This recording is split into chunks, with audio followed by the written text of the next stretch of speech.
नमस्कार मित्रांनो, मी घेऊन आलो आहे एक नवीन कथा. साहेबांच्या घरी कामासाठी बाई पाहिजे होती. तशी त्यांनी सगळीकडे चौकशी केली, पण त्यांना त्यांच्या मनाजोगी बाई मिळत नव्हती. एकदा सविता साहेबांच्या घरी आली आणि तिने विचारलं, साहेब आहेत का? साहेबांनी तिच्याकडे बघितलं आणि जागेवरून उठले आणि म्हणाले, हो एक यात. सविताचे मादक शरीर बघून साहेबांच्या तोंडाला पाणी सुटलं होतं. साहेब 42 वर्षांचे तर सविता 36 वर्षाची होती. सविता दिसायला सावळी, पण छाती आणि बाकीचे शरीर चांगलं गुबगुबीत होतं तिचं. मागे फुगलेलं डुंगण आणि साडीच्या आतून दिसणारी बिंबी. तिच्या पदराडून तिची छातीची खोलदरी साहेबांना दिसत होती.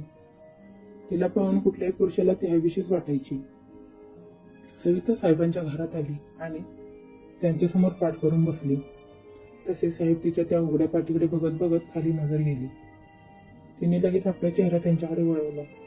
तशी साहेब तिच्या छातीच्या खोलीत दरीकडे बघू लागले. साहेबांनी तिला विचारलं की काय काय काम करशील आमच्या घरात? सविता म्हणाली, बायको जे रात्री करते ते सोडून बाकी सगळी कामं करते. साहेब म्हणाले, पण माझं अजून लग्नच झालं नाही.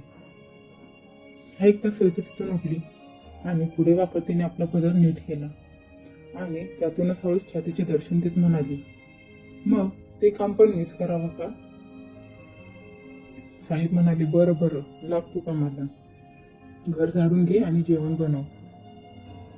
सविता असं म्हणाली आणि किचन मध्ये निघून गेली.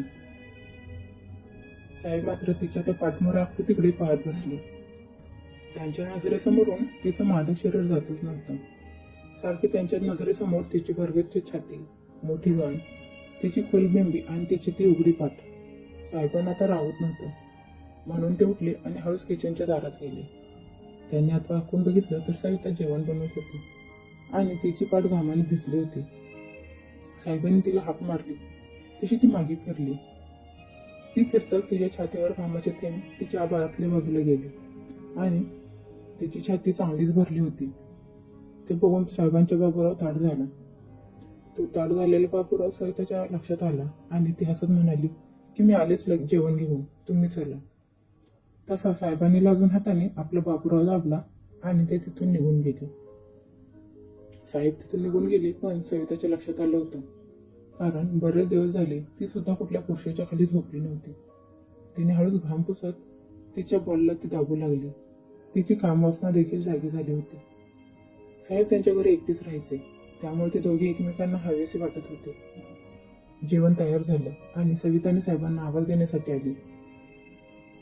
तिने बघितलं तर साहेब कुठल्या तरी विचारात होते आणि ते काय विचार करत असतील हे त्यांच्या पोलेल्या पॅन्टकडे बघून तिला समजलं होतं. तिच्याही तोंडाला पाणी सुटलं होतं.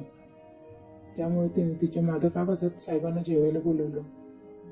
तसे साहेब तंद्रीतून जागी झाले आणि म्हणाले, हो आलोच. ती पुढे पुढे त्याची कंबर हलवत चालली होती आणि तिची हलणारी ती मोठी गांड बघून साहेबांचा पोपट अजूनच उठू लागला. ते हाताने त्याला दाबत तिच्या मागे मागे चालायला लागले.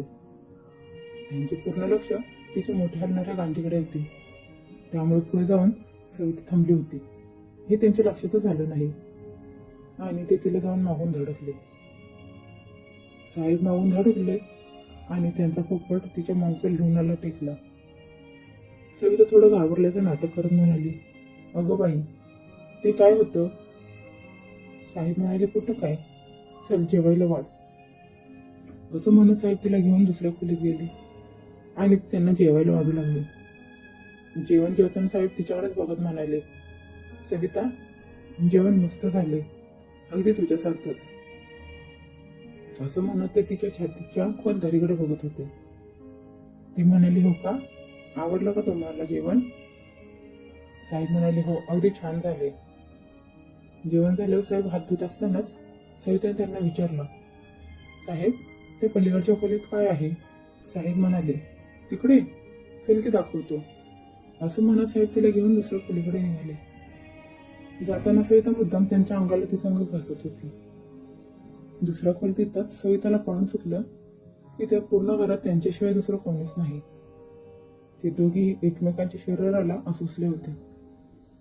त्या खोलीत एक सोफा होता आणि त्या सोफ्यावर चढत सविता मागे काय आहे बघत होती. आता तिचे पोल ढुंगून बघून साहेबांना राहत नव्हतं. ते पुढे झाले आणि त्यांनी अगदी मधोमध त्यांचा पोपट घासायला सुरुवात केली. त्यांचा ताट झालेला पोपट सविताला जाणवला, पण ती काही बोललीच नाही. उलट ती अजूनच वाकून बघू लागली.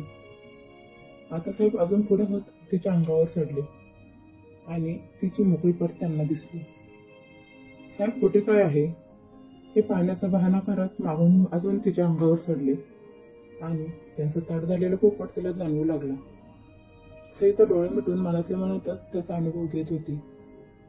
ती थोड्या वेळ स्वप्नात असल्यासारखी करू लागली आणि तिने स्वप्नात बघितले की साहेब तिला ते खोलीत पूर्ण नागडी करून ठोकत होती आणि ती तिची कंबर हलवत होती.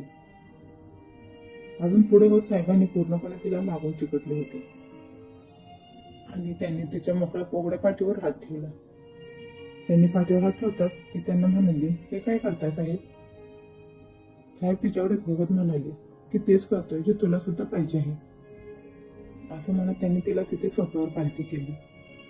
तशी ती थोडीशी ओरडली, कारण तिचे दोन्ही मोठे मोठे बॉल सोफ्यावर दाबले गेले होते आणि साहेब मागून तिच्यावर झोपले होते.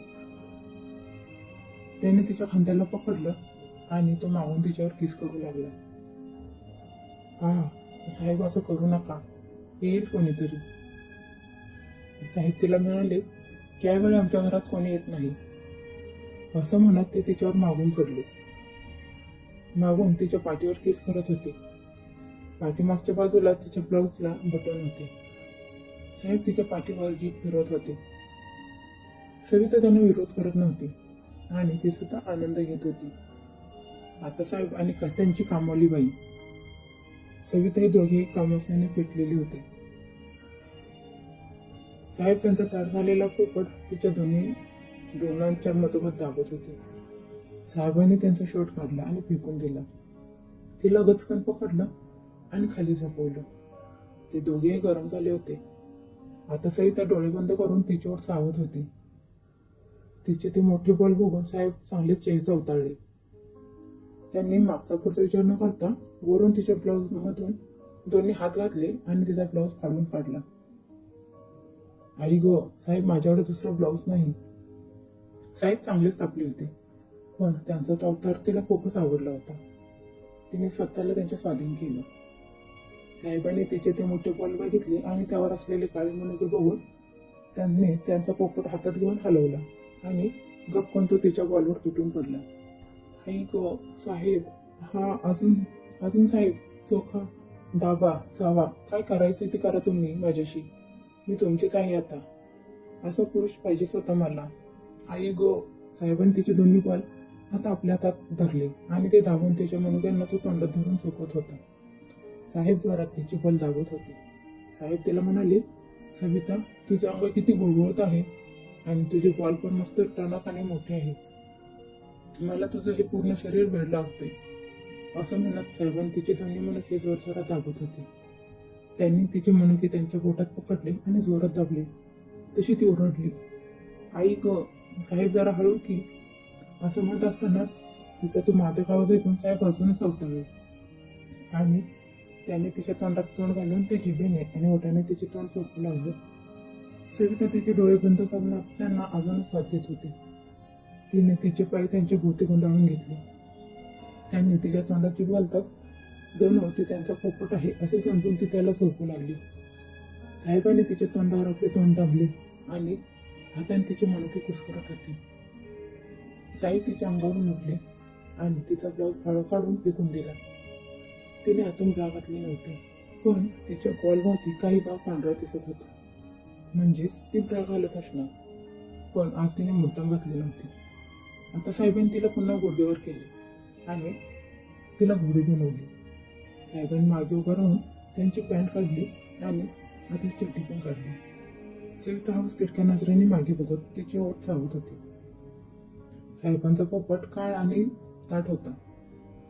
ते बघून ती तिची कंबर मागे पुढे करू लागली. आता साहेब पूर्ण नांगडे झाले होते आणि ती त्यांच्या पोपटाची वाट बघत होती. त्याने मागे गुडघ्यावर येत तिचा परकर आणि चड्डी काढली आणि तिला पूर्ण नांगडे केले.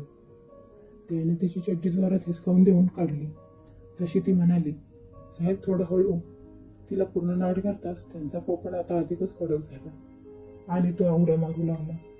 साहेब तिच्या मागून तिची मोठी घाण आणि त्याखाली असलेली तिची ती छोटीशी केसाळ चिमणी बघू लागली. साहेब गुडघ्यावर बसत पुढे सरकला आणि त्याने त्यांची जीभ तिच्या चिमणीत घातली आणि तो ती चाटू लागला. तिच्या त्या चिमणीच्या क्षेत्रात जीभ घालून तो चाटू लागला. सविताने डोळे बंद केले होते आणि ती उसासे देत होती. तिने एका हाताने तिचा बल दाबायला सुरुवात केली. आता साहेबांनी तिच्या चिमणीवर त्यांचा पोपट घासायला सुरुवात केली. आधीच तिची चिमणी थोडी ओली झाली होती, त्यामुळे त्यांचा पोपट थोडा ओला झाला. सविता म्हणाली, साहेब घाला ना आता आत. नका तडपू अजून मला, घाला लवकरात. तेवढ्यात साहेबांनी तिच्या चिमणीवर त्यांचा पोपट ठेवला आणि एक जोरदार धक्का दिला. आई ग, मेले मेले साहेब, हा दुखतंय साहेब. सविता जोरात ओरडू लागली. त्यामुळे साहेब थांबले, पण लगेच ती म्हणाली, साहेब नका थांबू आता, करा अजून. तसा साहेबांनी पूर्ण पोपट जोरात आत घुसवला. सविताच्या तोंडातून निघालं, आई गो, साहेब किती गरम आहे तुमचा.